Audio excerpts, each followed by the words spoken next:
I am 34 male, have been married to wife for 7 years, together for 10. No kids, thankfully. We've always had separate accounts, plus a joint savings account where we've been stashing money for a house down payment. Or so I thought. 3 weeks ago, wife starts acting weird about money, saying things like, I've been thinking about our savings, and we should be more aggressive with investing. At first, I thought she was just getting into personal finance or something. Then the I need this for our future conversation started. She wanted access to more of our savings for some investment opportunity that she was weirdly vague about. I work in finance, not an advisor, just back office operations, and anything that sounds as sketchy immediately raises red flags. So I told her I'd think about it. That weekend, she was visiting her mother, and I decided to go through our online banking just to see what was up. $43, $870 gone. That's right. Nearly $44,000 just transferred out. Over the past 2 months, she'd been making withdrawals ranging from $2,000 to $8,000 a time, all transferred to her personal account. The most recent one was 3 days before. Instead of confronting her immediately, I took screenshots of everything. Then I called the bank and flagged the account for suspicious activity, saying I needed to verify any future transfers out. They said they put a 24-hour hold on any withdrawals over $1,000 and called both account holders to verify. When wife got home on Sunday night, her phone was blowing up with notifications, and she seemed jittery. She kept checking her phone while asking me random questions about work. I played dumb and acted normal. She kept trying to be extra affectionate, which felt gross knowing what I now suspected. The next day, I called in sick to work and waited for her to leave. Then I did something I never thought I'd do. I went through her laptop, found her email open, and there they were. Hotel bookings, restaurant receipts, Uber receipts, all with the same dates as her visits to mother and girls' nights out. And guess who was CC'd on the hotel confirmation? Some dude named Redacted. The real kicker? The payment method for these bookings matched her personal credit card, the same one receiving transfers from our savings. My money was funding their fucking affair. I spent the next 2 weeks documenting everything. Screenshots, dates, receipts. I even drove past the hotel once and saw her car parked there when she was supposed to be working late. Took photos of that too. I called a lawyer and got all my ducks in a row. Moved my portion of our remaining joint money to a new account she couldn't access. Changed my direct deposit information.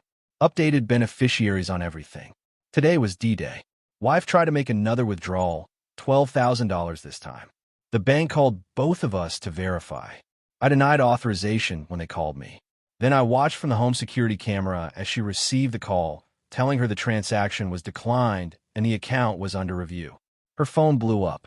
39 missed calls from the bank, from her lover, from her mother, who I suspect knows everything. I got texts from her asking what was happening with our account. I didn't respond. I'm sitting at a hotel now, waiting for her to come home and find the manila envelope on the kitchen table containing bank statements showing all transfers, hotel receipts, screenshots of emails between her and lover, divorce petition with my lawyer's business card. We'll update when the shit hits the fan. Holy shit, these past 72 hours have been a roller coaster. Thanks for all the support and advice, even the ones telling me I should have confronted her earlier. I know, but I needed everything documented properly. So wife came home and found the envelope. She called me 27 times in the span of an hour. I didn't pick up. Then the text started. It's not what you think. Please let me explain. I was going to pay it all back. We can fix this. The classic cheater's playbook. I finally responded with, talk to my lawyer. I'll be by tomorrow at 2 p.m. to collect my things. Don't be there.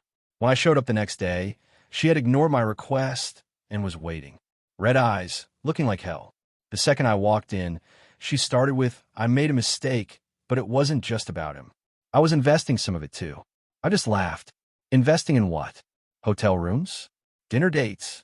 No, I put some in crypto and I cut her off. Stop lying. I have the receipts. $43,870 from our house fund.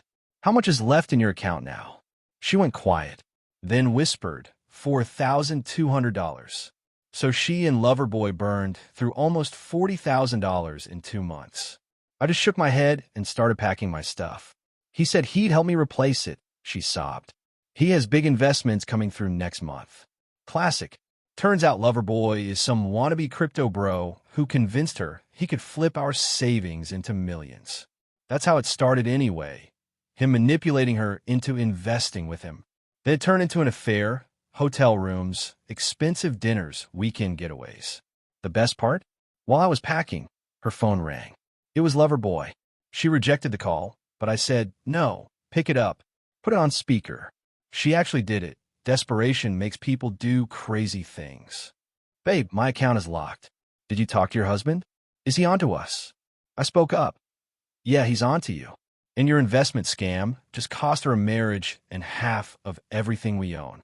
The line went dead so fast it was almost funny. Before I left, wife tried one more angle. What about our history? 10 years together, just gone. I showed her my phone screen, a screenshot of a text she sent Loverboy. Can't wait to start our new life once this all settles down. She crumpled onto the couch. I finished packing and left. So now I'm staying with my brother. Lawyer is handling everything. And I've frozen what little is left in our joint accounts pending divorce proceedings. Wife's mother called me yesterday, not to berate me, but to apologize. Turns out she had no idea about the affair. Wife was lying to everyone. The bank is investigating the transfers as potentially fraudulent. Since she wasn't authorized to empty the account for personal use, there's a chance I might recover some of the money. Not holding my breath, though. More updates as things develop. Quick update since so many of you have been asking. Things have moved pretty fast. First, the money situation. The bank completed their investigation and determined that since both our names were on the account, technically she had legal access to the funds. However, because I reported the suspicious activity before she attempted that final $12,000 withdrawal, they've put a complete freeze on the account pending court orders. At least she couldn't take what little was left. I received several emails from wife begging to talk without lawyers involved. Hard pass. Everything goes through my attorney now. The real bombshell dropped yesterday. My lawyer called to let me know that Loverboy has apparently vanished. Just gone. Stopped responding to wife's messages. Vacated his apartment. Deleted social media. She's been trying to track him down because apparently she loaned him an additional $17,000 from her personal savings, beyond what she took from her joint account. So the grand total she's out is around $57,000 between our joint savings and her personal money. And Mr. Investment Genius is in the wind. My lawyer said wife is now claiming she was manipulated and scammed and wants to pursue charges against Loverboy. She's also asking if we can postpone divorce proceedings while she sorts this out. Yeah, no. The divorce moves forward. I did learn through mutual friends that she's had to move back in with her parents because she can't afford rent on her own now. Her mother called me again, this time less apologetic and more asking if I would consider counseling. I politely declined. On my end, I've started looking at apartments closer to my office. Brother has been great letting me crash at his place, but I need my own space. Work has been understanding. I've finally told my boss what happened, and he's been surprisingly supportive. The one silver lining here is that I've been so busy dealing with all this legal stuff and apartment hunting that I haven't had much time to dwell on the relationship aspect. The betrayal still stings, but more like a dull ache than the knife twist it was 3 weeks ago. We'll update again when the divorce is finalized or if anything major happens. Hey, everyone. It's been a while, and I think this will be my last update on this whole mess. The divorce was finalized last week. It was surprisingly straightforward in the end. Since we didn't have kids and the financial deception was well documented, the judge wasn't particularly sympathetic to wife's attempts to delay. She tried claiming that Loverboy coerced her into taking the money and that she was a victim too. The judge wasn't buying it, given the hotel receipts and romantic emails. As for the money, I won't get much back. The court ordered her to repay me $21,935, half of what she took from our joint savings, but she has no way to pay it currently. They've garnished her wages, so I'll get a small amount each month, but it'll be years before I see most of it. I'm just writing it off mentally as the cost of finding out who she really was. Loverboy is still MIA. Turns out he's pulled this scam before with at least 2 other women, according to a detective wife hired to find him. Good luck with that. The most surprising turn of events came last month when father-in-law showed up at my new apartment, got mother-in-law to give him the address. I was ready for a confrontation, but instead, he handed me an envelope containing $5,000 in cash. This doesn't make up for what she did, he said, but it's something. She's still our daughter, but you didn't deserve any of this. I tried to refuse, but he insisted. Said he and mother-in-law were ashamed of what wife had done. That was unexpected. As for me, I'm doing better than I expected. New apartment is small but mine. I got a promotion at work. All that overtime while trying to distract myself paid off. I've even been on a couple of dates. Nothing serious, but it's nice to know that life goes on. Wife still texts occasionally. Last week, she sent a long message about how she hit rock bottom and is in therapy now. Says losing me was the wake-up call she needed. I just responded with "I wish you well," and left it at that. The trust is gone. You can't rebuild that foundation once it's been shattered like this. So that's it.